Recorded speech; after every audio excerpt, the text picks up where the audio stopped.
എന്തൊക്കെ നമുക്ക് പറയാനുണ്ടാകും.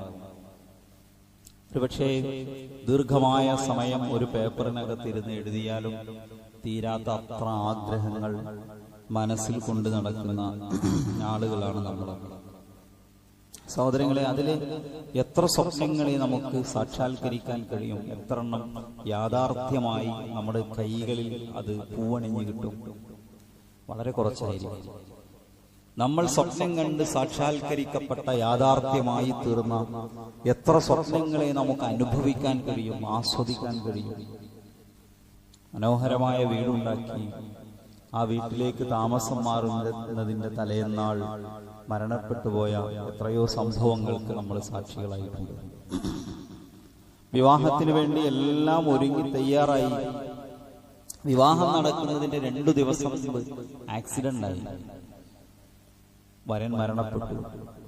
ഒരുപാട് സ്വപ്നങ്ങൾ കണ്ട ദിവസത്തിലേക്ക് അടുക്കുന്നതിന്റെ 2-3 ദിവസം പിന്നീട് വിവാഹം ഉറപ്പിച്ച പെൺകുട്ടിയെ അയാളുടെ സഹോദരനെ കൊണ്ട് കല്യാണം കഴിപ്പിച്ചു. എനിക്കറിയാവുന്ന ഒരു സംഭവമുണ്ട്. ഇങ്ങനത്തെ ഒരുപക്ഷെ 100 കാര്യങ്ങൾ ഒരുപക്ഷെ നിങ്ങൾക്ക് ഉദ്ധരിക്കാനും ഓർത്തെടുക്കാനും സാധിക്കുന്നുണ്ട്. ഞാൻ പറയുന്നത് ദുനിയാവ് ഇങ്ങനെയാണ്. ഇവിടുത്തെ സ്വപ്നങ്ങൾ എല്ലാം പൂവണിയാനുള്ളതല്ല. അത് കുറെ കാലം പ്രതീക്ഷകളായി മനസ്സിൽ ഇങ്ങനെ കാത്തു സൂക്ഷിച്ച് കൊണ്ടു നടക്കണം. ഇവിടെ പൂവണിഞ്ഞ സ്വപ്നങ്ങളെല്ലാം നമുക്ക് പൂർണ്ണാർത്ഥത്തിൽ അനുഭവിക്കാനോ ആസ്വദിക്കാനോ സാധിക്കുന്നതാകണമെന്നില്ല. എല്ലാം കയ്യിൽ വന്നണഞ്ഞപ്പോഴും അത് അനുഭവിക്കാൻ ആരോഗ്യസ്ഥിതി സമ്മതിക്കാത്ത ആളുകൾ നമ്മുടെയൊക്കെ കൂട്ടത്തിലുണ്ട്. അല്ലാഹു എല്ലാവർക്കും രോഗശമനം നൽകി അനുഗ്രഹിക്കുമാറാകട്ടെ. നിങ്ങൾ നോക്കി, ഒരു പരിധിയുമില്ലാതെ സ്വപ്നം കാണാനും സ്വപ്നം കണ്ടതെല്ലാം യാഥാർത്ഥ്യമാക്കാനും അതെല്ലാം അനുഭവിച്ച് തീർക്കാനും കഴിയാവുന്ന ഒരു ഇടം ഉണ്ട്, ഒരു ലോകമുണ്ട്. നമ്മെ കാത്തിരിക്കുന്ന അള്ളാഹുവിന്റെ മഹത്തായ ഒരു സമ്മാനമുണ്ട്. നമ്മുടെ ജീവിതത്തിൽ മറക്കാൻ കഴിയാത്ത, മറക്കാൻ പാടില്ലാത്ത, എപ്പോഴും ഉള്ളിൽ കൊണ്ടു നടക്കേണ്ട ഒരു സ്വപ്നമാണത്. നമ്മൾ എന്തൊക്കെ ആഗ്രഹിക്കുന്നുണ്ടോ അതെല്ലാം നമുക്ക് ലഭിക്കും. നമ്മൾ എന്തെല്ലാം ഇച്ഛിക്കുന്നുണ്ടോ അതൊക്കെ നമ്മുടെ കയ്യിൽ വന്നണയും. അത് നമുക്ക് പൂർണ്ണാർത്ഥത്തിൽ ആസ്വദിക്കാനും അനുഭവിക്കാനും സാധിക്കും. സൂറത്ത് സുഖ്റഫിലെ 71-ാമത്തെ ആയത്തിൽ അല്ലാഹു പറയുന്നു, യുതാഫു അലൈഹിം ബിസുഹാഫിൻ മിൻ ദഹബ് വഅക്വാബിൻ വഫീഹാ മാ തശ്തഹീഹിൽ അൻഫുസു വതലദ്ദുൽ അയ്യുൻ വഅൻതും ഫീഹാ ഖാലിദൂൻ. സ്വർണ്ണത്തളികകളിൽ, സ്വർണത്തിന്റെ ചഷകങ്ങളിൽ അവർക്ക് ചുറ്റും പലതും ഇങ്ങനെ ചുറ്റി നടക്കും. പല വിഭവങ്ങളും കൊണ്ട് അവർക്ക് ചുറ്റും സേവകരിങ്ങനെ ചുറ്റി നടക്കും. അല്ലാഹു പറയുന്നൊരു വാചകമുണ്ട്, വഫീഹാ മാ തശ്തഹീഹിൽ അൻഫുസ്. മനസ്സുകൾ എന്തിനു വേണ്ടിയാണോ ആഗ്രഹിക്കുന്നത്, ഇച്ഛിക്കുന്നത്, അവർക്കത് അവിടെ ലഭിക്കും. വതലദ്ദുൽ അയ്യുൻ. എന്തെല്ലാമാണോ കണ്ണിന് ആസ്വാദനം ലഭിക്കുന്നത് അതെല്ലാം അവിടെ അവർക്ക് ലഭിക്കും. വഅൻതും ഫീഹാ ഖാലിദൂൻ. നിങ്ങൾ അതിൽ എന്നും ശാശ്വതരായിരിക്കും. നമുക്ക് ഓഫറുകളുടെ ഒരു ലോകത്താണ് നമ്മൾ ജീവിക്കുന്നത്. നമ്മളൊരു ഷർട്ട് വാങ്ങുന്നുണ്ടെങ്കിൽ പലരും ഒരു വസ്തു, എന്തെങ്കിലും ഉപകരണം വാങ്ങുന്നുണ്ടെങ്കിൽ അല്ലെ, കടകളിൽ ഇങ്ങനെ കയറി നോക്കും എവിടെ വിലക്കുറവ്. ചില ആളുകളൊക്കെ ഓൺലൈനിൽ നോക്കും ഏത് കാലത്തെ ഏത് സീസണിലാ ഓഫർ ഉണ്ടാവുക, കൂടുതൽ ഓഫർ നോക്കുക. സുഹൃത്തുക്കളെ, നമുക്ക് കിട്ടാവുന്നതിലെ ലോകത്ത് ഒരാൾക്കും ലഭിക്കാത്ത, ഒരാൾക്കും നൽകാൻ കഴിയാത്ത വലിയ ഓഫറാണ് അല്ലാഹു അതിലൂടെ നൽകുന്നത്. ഈ വാചകത്തെ, ഈ ആയത്തിന്റെ ഈ ശകലത്തെ പൂർണ്ണമായും മനസ്സിലാക്കാനുള്ള മാനസികമായ കരുത്ത് പോലും നമുക്കുണ്ടോ നമ്മൾ ചിന്തിച്ചു പോകും. നമ്മുടെ ചിന്തക്ക് അത് ഉൾക്കൊള്ളാൻ കഴിയാത്ത അത്ര വലിയ ഓഫർ. നിങ്ങൾ എന്തിനു വേണ്ടി ആഗ്രഹിക്കുന്നുവോ അതവിടെ. ഇതിനേക്കാൾ വലിയ ഓഫർ നൽകാൻ ലോകത്ത് ആർക്ക് സാധിക്കും? ഇതിനേക്കാൾ വലിയ ഓഫർ എവിടെയാണ് നമുക്ക് കിട്ടുക? നിങ്ങൾ എന്താണോ ആവശ്യപ്പെടുന്നത് അതവിടെ നിങ്ങൾക്കുണ്ടാകും. നിങ്ങൾ എന്താണോ ആവശ്യപ്പെടുന്നത് അത് നിങ്ങൾക്ക് അവിടെ ഉണ്ടാകും. സ്വർഗത്തിലെ അനുഗ്രഹങ്ങൾ വാക്കുകൾ കൊണ്ട് വർണ്ണിക്കാൻ കഴിയാത്തതാണ്. ഫി ജന്നത്തിൻ ആലിയ ലാ തസ്മഉ ഫീഹാ ലാഗിയ. വിശ്വാസികൾ, നന്മ ചെയ്തവർ ഉന്നതമായ സ്വർഗത്തിലായിരിക്കും. അവരവിടെ അർത്ഥമില്ലാത്ത വ്യർത്ഥമായതൊന്നും കേൾക്കുകയില്ല. ഫിഹാ ഐനുൻ ജാരിയ, അതിലൊഴുകുന്ന പുഴയുണ്ട്. ഫിഹാ സുറുറും മർഫൂഅ, അതിൽ ഉയർത്തി സംവിധാനിക്കപ്പെട്ട ചാരുകട്ടിലുകളുണ്ട്. വഅക്വാബും മൗദൂഅ, അവിടെ നിരത്തി വെക്കപ്പെട്ട പാനപാത്രങ്ങളുണ്ട്. വനമാരിഖു മസ്ഫൂഫ, അവിടെ ഇങ്ങനെ അണിയണിയായി വെച്ച തലയണകളുണ്ട്. വസറാബിയ്യു മബ്സൂസ, പിരിക്കപ്പെട്ട പരവതാനികളുണ്ട്. വിരിച്ചു വെക്കപ്പെട്ട പരവതാനികളുണ്ട്. സ്വർഗത്തെ അള്ളാഹു നമുക്ക് വിശദീകരിച്ചിരിക്കുന്നു. എത്ര വിശാലമാണ്! എത്ര ആളുകൾക്ക് സ്വർഗത്തിലേക്ക് പോകാൻ കഴിയും, എത്ര ആളുകൾക്ക് അവിടെ താമസിക്കാൻ കഴിയും അല്ലെ? ഒരു വീട്, വലിയ വീടാണ്, ആഡംബരമാണ് അല്ലെ? ആളുകളുടെ സമ്പത്തിന്റെ ഒരടയാളം എവിടെ കാണാൻ പറ്റുക? വീട് നോക്കിയാൽ അങ്ങനെ. വീടാണ് മിക്ക ആളുകളുടെയും സാമ്പത്തിക സ്ഥിതിയുടെ അളക്കാനുള്ളൊരു അളവ് പോയി. വലിയ വീടാണ്. വിശാലത കൂടുന്തോറും നമുക്കത് വല്ലാത്ത ആസ്വാദനം നൽകുന്നു, അല്ലെങ്കിൽ നമ്മുടെ പ്രതാപം വർദ്ധിക്കുന്നു എന്നൊക്കെയാണ് ചിന്തിക്കുക. നമുക്ക് സ്വർഗത്തെ കുറിച്ച് അള്ളാഹു പറഞ്ഞ വാചകം എന്താ അറിയോ? സാബിഖൂ ഇലാ മഗ്ഫിറത്തിൻ മിർ റബ്ബിക്കും വജന്നത്തിൻ. ഈ മനുഷ്യരെ, നിങ്ങൾ അള്ളാഹുവിന്റെ പാപമോചനത്തിലേക്ക് മത്സരിക്കുക, അള്ളാഹുവിന്റെ സ്വർഗത്തിലേക്ക് നിങ്ങൾ മത്സരിക്കുക. അതിന്റെ വിശാലത എത്രയാണെന്നറിയാമോ? ഈ ഭൂമി മുഴുവൻ സ്വർഗമാണെങ്കിലോ എത്ര വലുപ്പമുണ്ടാവും? അല്ല, ഭൂമിയും ആകാശവും ഉൾപ്പെടുന്നതാണ് സ്വർഗം. അത്ര വിശാലതയുണ്ട് സ്വർഗത്തിന് എന്ന് വിശുദ്ധ ഖുർആൻ അല്ലാഹു സുബ്ഹാനഹു വ തആല സൂറത്തുൽ ഹദീദിലൂടെ നമ്മളെ പഠിപ്പിക്കുന്നത് നമുക്ക് കാണാൻ കഴിയും. സ്വർഗത്തിലെ എല്ലാം മനോഹരമാണ്.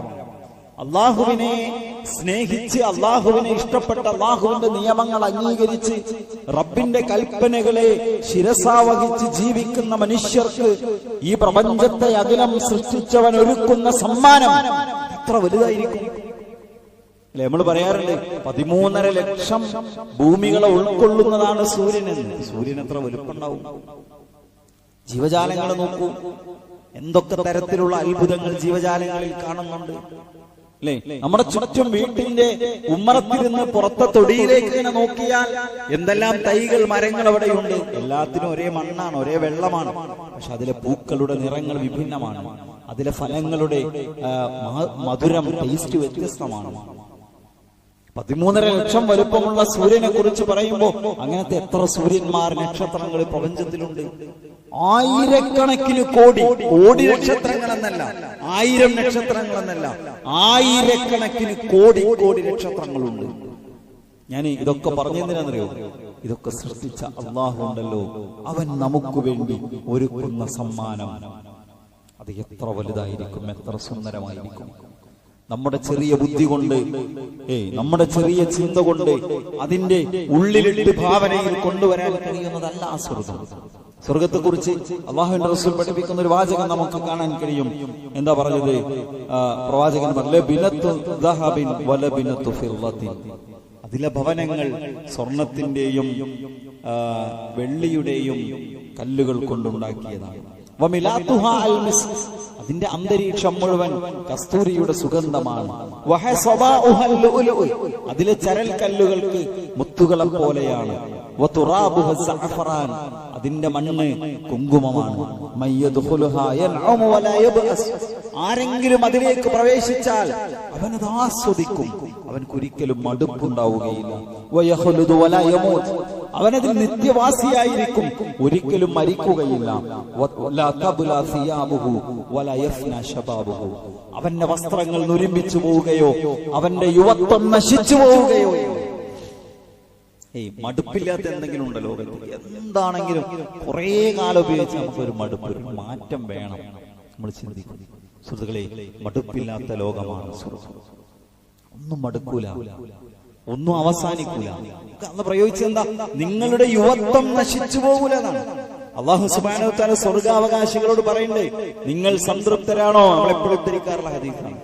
അല്ലാഹുവേ, ഞങ്ങൾ എന്തിന് സംതൃപ്തരാകാതിരിക്കണം? അത്ര നീ ഞങ്ങൾക്ക് തന്നില്ലേ, ഞങ്ങൾ നരകത്ത് നിന്ന് രക്ഷപ്പെടുത്തിയില്ലേ?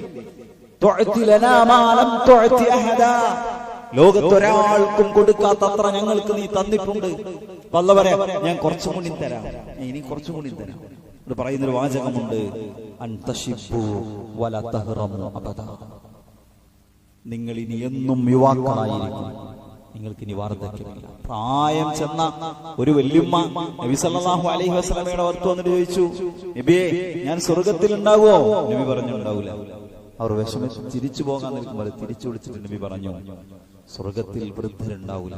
എല്ലാ വൃദ്ധ സ്വർഗത്തിൽ വാർദ്ധക്യത്തിൽ മരിച്ചു പോയാലും അവരുടെ പ്രായം യുവത്വമായിരിക്കും. അവർ യുവത്വമായിരിക്കും.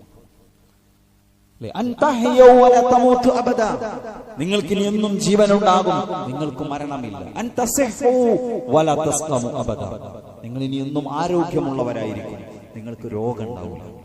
അതാണ് സ്വർഗം, വിശാലമായ ലോകം, എന്നും യുവത്വത്തിൽ. നോക്കൂ, സ്വർഗത്തിലെ ഒരു അങ്ങാടിയെ കുറിച്ച് പറയുന്ന വാചകം പ്രവാചകൻ സല്ലല്ലാഹു അലൈഹി വസല്ലം വിശദീകരിക്കുന്നത് കാണാം. ഇന്ന ഫിൽ ജന്നതി സൂഖൻ യഅതൂനഹാ കുല്ല ജുമഅത്തിൻ. എല്ലാ വെള്ളിയാഴ്ചയും സ്വർഗത്തിലെ ആളുകൾ ആ അങ്ങാടിയിലേക്ക് വരും. ഒരു വടക്കൻ കാറ്റ് അവരെ തഴുകി കടന്നു പോകും. പ്രവാചകൻ ഉപയോഗിച്ച വാക്കാണ്. അത് അവരുടെ മുഖങ്ങളിലൂടെ വസ്ത്രങ്ങളിലൂടെ കടന്നു പോകും. കുട്ടിക്കാലത്തെ ഒരു മനുഷ്യന്റെ അവസ്ഥ എന്തായിരിക്കും? ബാല്യത്തിലെത്തിയാൽ, കൗമാരത്തിലെത്തിയാൽ, യുവത്വത്തിലെത്തിയാൽ അല്ലെ, യുവത്വം വിട്ടുപോകരുതേ നമ്മൾ ആഗ്രഹിക്കും. ഒരു മുടി നരക്കുമ്പോ, ശരീരത്തിൽ ഒരു കറുത്ത കുത്ത് വീഴുമ്പോ, ഒരു പല്ല് ഇളകുമ്പോ മനസ്സിന്റെ ഉള്ളിൽ വല്ലാത്തൊരു വിഷമം. എന്താ? എന്റെ ആരോഗ്യം ക്ഷയിക്കുകയാണ്, എന്റെ സൗന്ദര്യം നശിക്കുകയാണ്. ഓരോ ആഴ്ചയും ആ കാറ്റവരെ തഴുകി കടന്നുപോയാൽ അവരുടെ സൗന്ദര്യം വർദ്ധിക്കുമെന്ന്. അവരവരുടെ വീടുകളിലേക്ക് തിരിച്ചു പോകും. ആ വെള്ളിയാഴ്ചയിലെ വൈകുന്നേരം അങ്ങാടിയിൽ നിന്ന് വീട്ടിലേക്ക് എത്തിയാൽ വീട്ടുകാര് അവരുടെ ഇണകൾ അവരെ സ്വീകരിക്കും. എന്നിട്ട് പറയും, വല്ലാഹി ലഖദ് ഇസ്തദതും ഹസ്നം വജമാല, നിങ്ങളുടെ സൗന്ദര്യം വർദ്ധിച്ചിട്ടുണ്ട്. അവര് തിരിച്ച് വീട്ടിലുള്ളവരോട് പറയും, വല്ലാഹി ലഖദ് ഇസ്തദതുന്ന ഹസ്നം വജമാല, എന്റേത് മാത്രമല്ല നിന്റെ സൗന്ദര്യവും വർദ്ധിച്ചിട്ടുണ്ട്. ഓരോ ആഴ്ച കഴിയുമ്പോഴും വാർദ്ധക്യത്തിലേക്ക് നടന്നെടുക്കുകയും ശരീരത്തിൽ ക്ഷയം സംഭവിക്കുകയുമല്ല ചെയ്യുന്നത്. സൗന്ദര്യം വർദ്ധിച്ചുകൊണ്ടേയിരിക്കുന്ന വല്ലാത്തൊരു ലോകമാണ് അല്ലാഹു സുബ്ഹാനഹു വ തആല നമുക്ക് പഠിപ്പിച്ചു തന്നിട്ടുള്ളത്. മരണമില്ലാത്ത ലോകം, യുവത്വം നശിക്കാത്ത ലോകം, രോഗമില്ലാത്ത ലോകം. നോക്കൂ, അവിടുത്തെ വീടുകളെ പരിചയപ്പെടുത്തി വിശുദ്ധ ഖുർആൻ വിശദീകരിക്കുന്നത് കാണാം, പ്രവാചകൻ പഠിപ്പിക്കുന്നത് കാണാം. ഇന്നലിൽ മുഅ്മിനി ഫിൽ ജന്നതി ലഖൈമതൻ മിൻ ലുഅലുഅത്തിൻ വാഹിദത്തിൻ മുജവ്വഫ തൂലുഹാ ഫിസ് സമാഇ 60 മൈലൻ. അവിടെ ഒരു മുത്തിൽ തീർത്ത ഒരു വീട് വിശ്വാസിക്ക് സ്വർഗത്തിൽ അല്ലാഹു കൊടുക്കും. ഒരു കൂടാരമാണ്, ഒരു മുത്തിൽ തീർത്ത കൂടാരം. 60 മൈൽ അതിന് നീളമുണ്ടാകും. ഒരാൾക്ക് കിട്ടുന്നതാണ്. അതിന്റെ നീളം 60 മൈലുണ്ട്. നോക്കൂ, ഖദീജ റളിയല്ലാഹു അൻഹ നബി സല്ലല്ലാഹു അലൈഹി വസല്ലമയ്ക്ക് ഏറെ സഹായം ചെയ്ത ഒരാളാണ്. സഹോദരിമാരൊക്കെ ശരിക്കും കേൾക്കണം, മതരംഗത്തൊക്കെ ഇടപെടുന്ന ആളുകളെ പിന്തിരിപ്പിക്കേണ്ടവരല്ല സ്ത്രീകൾ. എന്തേ ഒരു ദിവസം ഒരാവശ്യത്തിന് പോയി വൈകി വരുമ്പോ എന്തേ വൈകി എന്ന് ചോദിക്കേണ്ടവരല്ല, സ്നേഹത്തോടെ വാതിൽ തുറന്നു കൊടുക്കേണ്ടവരാണ്. അപ്പോ നബി സല്ലല്ലാഹു അലൈഹി വസല്ലം ഏറെ സഹായിച്ച ആളാണ് ഖദീജ റളിയല്ലാഹു അൻഹ. ഖദീജ ബീവി നബിയുടെ അടുത്തേക്ക് നൂറുമലയുടെ മുകളിലേക്ക് ഭക്ഷണവുമായി കടന്നു ചെല്ലുമ്പോൾ ജിബ്രീൽ അലൈഹിസ്സലാം ഒരിക്കൽ അവിടെയുണ്ട്. ജിബ്രീൽ നബിയോട് പറയാണ്, നബിയെ, നിങ്ങളുടെ ഭാര്യ ഖദീജ വരുന്നു. ഇഖ്റ അലൈഹസ്സലാമ മിന്നി വമിൻ റബ്ബിഹാ. അല്ലാഹു സലാം പറഞ്ഞാണ് ഖദീജ ബീവി. ഒരു മനുഷ്യന് തന്നെ ലോകത്ത് കിട്ടാവുന്ന ഏറ്റവും വലിയ മഹത്വം. ഖദീജയോട് എന്റെ സലാം പറയണം. ജിബ്രീൽ പറയുന്നു, ഖദീജയോട് അല്ലാഹുവിന്റെ സലാം പറയണം. വബശ്ശിർഹാ ബിബൈതിൻ ഫിൽ ജന്നതി മിനൽ യാഖൂത്. ഒരു മുത്തിൽ തീർത്ത വീട് അല്ലാഹു ഖദീജക്ക് സ്വർഗ്ഗത്തിൽ ഒരുക്കി വെച്ചിട്ടുണ്ട് എന്ന സന്തോഷ വാർത്ത അറിയിക്കും. ഒരു മുത്തിൽ തീർത്ത വീട്. അല്ലേ, വിശുദ്ധ ഖുർആനിലും സമാനമായ ആയത്തുകൾ നമുക്ക് കാണാൻ കഴിയും. ഇന്ന ഫിൽ ജന്നതി, ഹദീസിൽ കാണാം, ഉറഫൻ യുറാ ളാഹിറുഹാ മിൻ ബാതിനിഹാ وباطنها من ظاهرها أعده الله تعالى لمن أطعم الطعام وألان الكلام وتابع الصيام وصلى بالليل والناس نيام. ആളുകൾക്ക് ഭക്ഷണം കൊടുക്കുന്നവർ, ധാരാളമായി പാവപ്പെട്ടവർക്ക് ഭക്ഷണം കൊടുക്കുന്ന മനുഷ്യർ. വഅലാനൽ കലാം, സൗമ്യമായി സംസാരിക്കുന്നവർ. ഞാൻ ഇങ്ങനെയാണ്, എനിക്ക് പെട്ടെന്ന് ദേഷ്യം വരും. അതൊന്നും ഒരു കാരണമല്ല. ദേഷ്യം വരുമ്പോ പിടിച്ചിരുത്തണം. അതാണ് വിശ്വാസം. മനുഷ്യന്മാരോട് മോശമായി സംസാരിക്കാൻ പാടില്ല. അലാനൽ കലാം. ഒരാൾ സൗമ്യമായ ഒരു വിശ്വാസം സംസാരിക്കുന്നുണ്ടെങ്കിൽ അത് അയാളുടെ ദൗർബല്യമല്ല. എല്ലാവരുടെ കാര്യത്തിൽ വിശ്വാസത്തിന്റെ ഗുണമാണ്. നോക്കൂ, അലാനൽ കലാം, നന്നായി സൗമ്യമായി സംസാരിക്കുക. തുടർച്ചയായി സുന്നത്ത് നോമ്പുകൾ എടുക്കുക. എല്ലാവരും ഉറങ്ങിക്കിടക്കുമ്പോ രാത്രി എഴുന്നേറ്റ് തഹജ്ജുദ് നിസ്കരിക്കുക. അവർക്ക് സ്വർഗത്തിൽ ഒരു വീടുണ്ട്.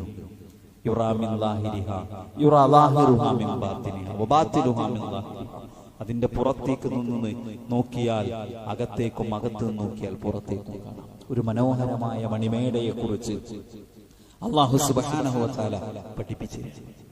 അല്ലാഹുവിന്റെ പ്രവാചകൻ വിശുദ്ധ ഖുർആനിൽ ഇതിന് സമാനമായ സൂറത്ത് സുമറിൽ ഇതിന് സമാനമായ വാചകം നമുക്ക് കാണാൻ സാധിക്കും.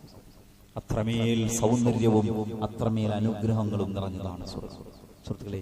അത് നമ്മൾ നഷ്ടപ്പെടുത്താൻ പാടില്ല. സ്വർഗത്തിലെ പുഴകളെ കുറിച്ച് പറയുന്ന ഒരു വാചകം, മസലുൽ ജന്നത്തിൽ ലത്തി വഅദൽ മുത്തഖൂൻ. തഖ്വയുള്ള ആളുകൾക്ക് അല്ലാഹു ഒരുക്കി വെച്ച അവന്റെ സ്വർഗത്തിന്റെ ഉപമ, ഫീഹാ അൻഹാറും മിൻ മാഇൻ ഗൈരി ആസിൻ. അതിൽ വെള്ളത്തിന്റെ മനോഹരമായ അരുവികൾ ഒഴുകിക്കൊണ്ടിരിക്കുന്നു. പിന്നെ വഅൻഹാറും മിൻ ഖംറിൻ ലദ്ദത്തുൽ ലിശ്ശാരിബീൻ. അതിൽ കുടിക്കുന്നവർക്ക് ആസ്വാദനം നൽകുന്ന മദ്യത്തിന്റെ പുഴ ഒഴുകിക്കൊണ്ടിരിക്കുന്നു. വഅൻഹാറും മിൻ അസലിൻ മുസഫ. അതിൽ പിന്നെ ശുദ്ധമായ തേനിന്റെ തേനാറുകളുണ്ട്.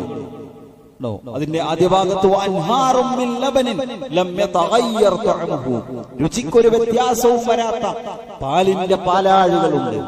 സ്വർഗത്തിൽ പാലാടികളുണ്ട്, സ്വർഗത്തിൽ തേനാറുകളുണ്ട്, സ്വർഗത്തിൽ മദ്യത്തിന്റെ പുഴയുണ്ട്, സ്വർഗത്തിൽ സാധാരണ വെള്ളത്തിന്റെ പുഴയുണ്ട്. ഞാൻ ഈ അടുത്തൊരാൾ എനിക്കൊരു വീഡിയോ അയച്ചു. അതിലെന്താ പറയണമെന്നറിയോ? ഒരാൾ ഇതിനെ പരിഹസിക്കാൻ, എന്താ പരിഹാസം? പാലിന്റെ പുഴയോ, പാലിന് ഭംഗി ഉണ്ടാവണമെങ്കിൽ അത് കുപ്പിയിൽ കിട്ടണം. ഒരു കുപ്പിയിൽ കിട്ടുന്നതല്ലേ പാലിന്റെ സൗന്ദര്യം. പുഴ ഉണ്ടായി എന്ത് ഭംഗിയാണ്. നമ്മുടെ സുഹൃത്തുക്കളെ, സ്വർഗത്തെ നമ്മൾ മനസ്സിലാക്കേണ്ടത് സ്വർഗത്തിലെ പഴങ്ങളെ കുറിച്ച് പറയുമ്പോൾ, സ്വർഗത്തിലെ മരത്തെ കുറിച്ച് പറയുമ്പോൾ, സ്വർഗത്തിലെ വീടുകളെ കുറിച്ച് പറയുമ്പോൾ നമുക്ക് മനസ്സിലാകുന്ന ഒരു ഭാഷയാണ് അല്ലാഹു ഉപയോഗിച്ചിട്ടുള്ളത്. എന്നാൽ ഈ വാചകങ്ങളൊക്കെ പറയുമ്പോൾ നമ്മുടെ മനസ്സിലൂടെ, നമ്മുടെ ഭാവനയിലൂടെ ഒരു ചിത്രം കടന്നു പോകുന്നുണ്ടാകും. അതല്ല സ്വർഗം. ഉറപ്പിച്ചു പറയാൻ പറ്റും, അതല്ല സ്വർഗം. ഖുർആൻ പറഞ്ഞെന്നറിയോ? മാലാ തഅലമു നഫ്സുൻ മാ ഉഖ്ഫിയ ലഹും. അവർക്ക് വേണ്ടി രഹസ്യമാക്കി വെച്ചതെന്തൊക്കെയെന്ന് ലോകത്തൊരു മനുഷ്യനും അറിയില്ല എന്ന സൂറത്ത് സജ്ജദ. ഒരു മനുഷ്യനും അറിയില്ല. അപ്പൊ പാലാടി എന്ന് പറഞ്ഞ് നമ്മളിവിടെ കാണുന്ന പാല് പുഴയിലൂടെ പാലിങ്ങനെ ഒഴുകി എങ്ങനെയെന്ന് ചിന്തിക്കരുത്. ആൾക്കാർ വേസ്റ്റ് എറിയുന്ന ദുർഗന്ധം വമിക്കുന്ന അല്ലേ, അതാണോ സ്വർഗത്തിലെ പുഴ? നമ്മളിവിടെ കാണുന്ന തോട്ടിലൂടെ ചീഞ്ഞളിഞ്ഞ ദുർഗന്ധം വമിക്കുന്ന ഏതെങ്കിലും ടൗണിനോട് ചേർന്ന് നിൽക്കുന്ന തോടാണോ സ്വർഗത്തെ കുറിച്ച് പറയുമ്പോൾ നമ്മൾ കാണേണ്ടതല്ല. പ്രവാചകൻ പറഞ്ഞൊരു വാചകമുണ്ട്, അത് മനസ്സിൽ വെച്ചിട്ട് സ്വർഗത്തെ നമ്മൾ അളക്കാൻ പറ്റൂ. ആ വാചകം മനസ്സിൽ വെച്ചിട്ട് സ്വർഗത്തെ അളക്കാൻ പറ്റൂ. എന്താ വാചകം അറിയോ? മാല ഐനുൻ റഅത്. ഒരു കണ്ണും ഇതുവരെ കണ്ടിട്ടില്ല. വല ഉദുനുൻ സമിഅത്. ഒരു കാതും ഇതുവരെ കേട്ടിട്ടില്ല. ഒരു മനുഷ്യന്റെയും ഭാവനയിൽ കൊണ്ടുവരാൻ കഴിയുന്നതേ അല്ല. നമ്മുടെ മനസ്സിൽ സ്വർഗത്തെ കുറിച്ച് പറയുമ്പോൾ കടന്നു വരുന്ന ചിത്രങ്ങളെ അല്ല സ്വർഗം. അല്ലാഹുവിന്റെ റസൂൽ വളരെ കൃത്യമായി നമ്മളെ പഠിപ്പിക്കാൻ, ഒരു കണ്ണും ഇന്നേ വരെ കണ്ടിട്ടില്ലാത്ത, ഒരു കാതും ഇന്നേ വരെ കേട്ടിട്ടില്ലാത്ത, ഒരു മനുഷ്യനും തന്റെ ഭാവനയിൽ കൊണ്ടുവരാൻ കഴിയാത്ത മനോഹരമായ ഒരു ലോകം, അതാണ് സ്വർഗം. അത് അല്ലാഹു സുബ്ഹാനഹു വ തആല വിശ്വാസികൾക്ക് വേണ്ടി ഒരുക്കി വെച്ചിരിക്കുന്നു. സൽക്കർമ്മങ്ങൾ ചെയ്യുന്നവർക്ക് വേണ്ടി ഒരുക്കി വെച്ചിരിക്കുന്നു. അബൂ ഹുറൈറ റളിയല്ലാഹു അൻഹു പറയുന്നു, ഇന്ന ഫിൽ ജന്നതി മിഅത ദറജ. സ്വർഗ്ഗത്തിന് 100 പദവികളുണ്ട്, 100 തട്ടുകളുണ്ട്. അഅദ്ദഹല്ലാഹു ലിൽ മുജാഹിദീന ഫീ സബീലില്ലാഹ്. അല്ലാഹുവിന്റെ മാർഗ്ഗത്തിൽ ധർമ്മസമരം നടത്തുന്നവർക്ക്, അല്ലാഹുവിന്റെ ദീനിനു വേണ്ടി പണിയെടുക്കുന്നവർക്ക് അല്ലാഹു തയ്യാറാക്കി വെച്ചതാണത്. മാ ബൈന ദറജതൈനി കമാ ബൈന സമാഇ വൽ അർദ്. 2 തട്ടുകൾക്കിടയിലുള്ള വലുപ്പം അകലം എത്രയാണെന്നറിയാമോ? ഭൂമിക്കും ആകാശത്തിനും ഇടയിലുള്ള അത്രയും വിശാലതയാണ്.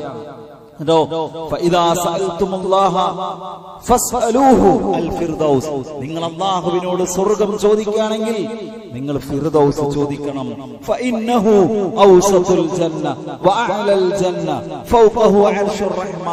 സ്വർഗത്തിന്റെ നടുവിൽ ഏറ്റവും മുകളിലായിട്ടുള്ള അല്ലാഹുവിന്റെ അർശിന്റെ തൊട്ടു താഴെയുള്ള മനോഹരമായ സ്വർഗത്തിലെ ഏറ്റവും നല്ല ഇടമാണ് ഫിർദൗസ്. അവിടെ നിങ്ങൾ അല്ലാഹുവിനോട് സ്വർഗം ചോദിക്കുമ്പോ ഫിർദൗസ് തന്നെ ചോദിക്കണേ എന്ന് പ്രവാചകൻ സല്ലല്ലാഹു അലൈഹി വസല്ലം പഠിപ്പിക്കുന്നു. അത്ര വിശാലമായ, അത്ര എന്താ പറയാ, തട്ടുകളുള്ള ലോകമാണ് സ്വർഗം. നിങ്ങൾ നോക്കി, ഒരു ന്യൂനത അവിടെ ഉണ്ടാവില്ല, ഒരു ന്യൂനത ഉണ്ടാവില്ല. ഭക്ഷണത്തെ കുറിച്ച് പറഞ്ഞല്ലോ, സ്വർഗത്തിലെ ഭക്ഷണത്തെ കുറിച്ച്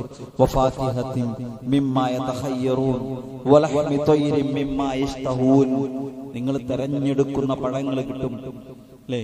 നിങ്ങൾക്ക് ഇഷ്ടമുള്ള പക്ഷികളുടെ മാംസങ്ങൾ കിട്ടും. ആദ്യം സ്വർഗത്തിൽ കിട്ടുന്ന ഭക്ഷണത്തെ കുറിച്ച് പറഞ്ഞത് കബദുൽ ഹൂത്ത് എന്നാണ്. മത്സ്യത്തിന്റെ കരളായിരിക്കും സ്വർഗനിവാസികൾക്ക് അല്ലാഹു കൊടുക്കുന്ന ആദ്യത്തെ ഭക്ഷണം.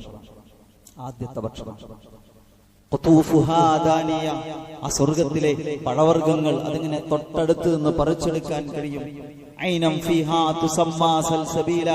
സൽസബീൽ എന്ന് പേരുള്ള മനോഹരമായ അരുവി ആ സ്വർഗത്തിലുണ്ട്. അതിൽ നിന്ന് അവർ കുടിപ്പിക്കപ്പെടും. എന്തൊക്കെയാണ് സ്വർഗത്തെ കുറിച്ച് അവിടുത്തെ ഭക്ഷണം. ഈ ഭക്ഷണം കഴിച്ച മനുഷ്യന്റെ വിസർജനം എങ്ങനെയായിരിക്കും നോക്കൂ. ഒരു ഹദീസ്, യഅകുലു അഹ്ലുൽ ജന്നതി ഫീഹാ വയശ്റബൂൻ. സ്വർഗത്തിലെ ആളുകൾ ഭക്ഷണം കഴിക്കും, സ്വർഗത്തിലെ ആളുകൾ വെള്ളം കുടിക്കും. പക്ഷെ അവർക്ക് മലവിസർജനമില്ല. അവർ മൂക്ക് ചീറ്റുകയില്ല.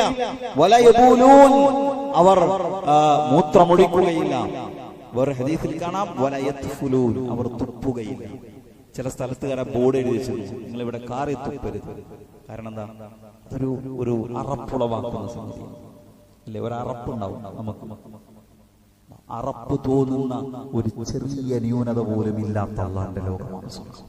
ഒരല്പം പോലും, ഒരു ചെറിയ ന്യൂനത പോലും. അപ്പൊ ഈ ഭക്ഷണം കഴിച്ച മനുഷ്യൻ എന്ത് സംഭവിക്കും? പ്രവാചകൻ സല്ലല്ലാഹു അലൈഹി വസല്ലം വലാകിൻ തുആമുഹും ദാലിക ദുശാ കറശ്മിൽ മിസ്ക്. അവർക്ക് ഒന്നുകിൽ ഒരു ഏമ്പക്കം പോലെ ആയിരിക്കും, അല്ലെങ്കിൽ വിയർപ്പായിരിക്കും. ആ വിയർപ്പിനും കസ്തൂരിയുടെ സുഗന്ധമാണ്. ആ വിയർപ്പിനും കസ്തൂരിയുടെ സുഗന്ധമായിരിക്കുമെന്ന് നബി സല്ലല്ലാഹു അലൈഹി വസല്ലമ നമ്മളെ പഠിപ്പിക്കുകയാണ്. സുഹൃത്തുക്കളെ, അല്ലാഹുവിന്റെ ഏറ്റവും വലിയ ആ സമ്മാനമാണ് ഒരു മനുഷ്യന്റെ ജീവിതത്തിലെ, വിശ്വാസിയുടെ ജീവിതത്തിലെ ഏറ്റവും വലിയ സ്വപ്നമായി നിലനിൽക്കേണ്ടത്. ആ സ്വപ്നത്തെ തകർത്തു കളയുന്ന, ആ ലക്ഷ്യത്തിലെത്താൻ നമ്മുടെ മുന്നിൽ തടസ്സങ്ങളായി, കടമ്പകളായി നിൽക്കുന്ന ഒരു അമലുകളും, ഒരു പ്രവർത്തികളും, ഒരു ചിന്തകളും, ഒരു ജീവിത ശൈലിയും നമ്മുടെ ജീവിതത്തിൽ ഉണ്ടാകാൻ പാടില്ല. ആ നിലക്ക് ജീവിതത്തെ മുന്നോട്ട് കൊണ്ടുപോകാൻ അല്ലാഹു നമ്മെ എല്ലാവരെയും അനുഗ്രഹിക്കുമാറാകട്ടെ.